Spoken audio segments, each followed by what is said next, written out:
Hi, and welcome to the Bible Tribe Word of the Day. I'm Denise Pass with Seeing Deep Ministries, where we see deep in a shallow world and overcome the battles of the mind with the Word of God. A pinky promise sealed the deal on the playground. What someone said was going to happen.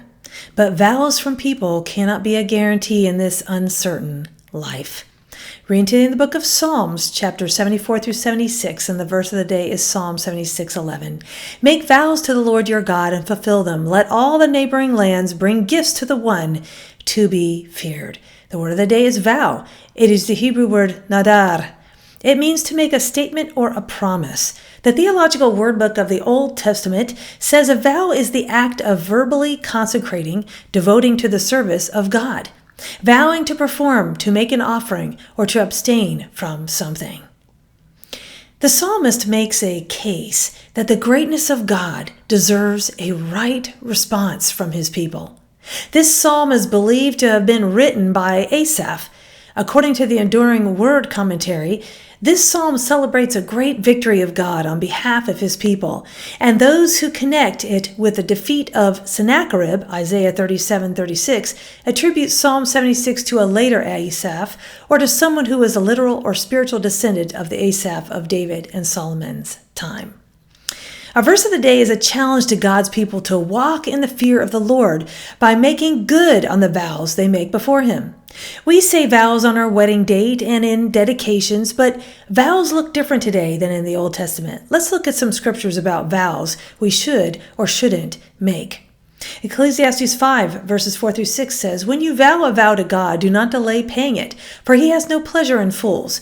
Pay what you vow. It is better that you should not vow than you should vow and not pay. Let not your mouth lead you into sin, and do not say before the messenger that it was a mistake. Why should God be angry at your voice and destroy the work of your hands?" In the Old Testament paradigm, vows were a part of the religious system. But in the New Testament paradigm, this is not the case. In James 5:12, it says, "But above all, my brothers, do not swear, either by heaven or by earth, or by any other oath, but let your yes be yes and your no be no, so that you may not fall under condemnation. In humility, we recognize that we are not even capable of keeping our promises apart from the grace of God." James 4:15 says, "You do not even know what will happen tomorrow." What is your life? You are a mist that appears for a little while and then vanishes. Instead, you ought to say, "If the Lord is willing, we will live and do this or that." Jesus fulfilled our oaths on our behalf. Matthew 5:33 through 37 says, "Again, you have heard that it was said to the people long ago, 'Do not break your oath, but fulfill to the Lord the vows you have made.' But I tell you, do not swear an oath at all, either by heaven, for it is God's throne, or by the earth, for it is his footstool, or by Jerusalem, for it is the city of the great king. And do not swear by your head, for you cannot make even one hair white or black. All you need to say is simply yes or no. Anything beyond this comes from the evil one." As we plan our lives, we do so knowing that God's plans trump ours.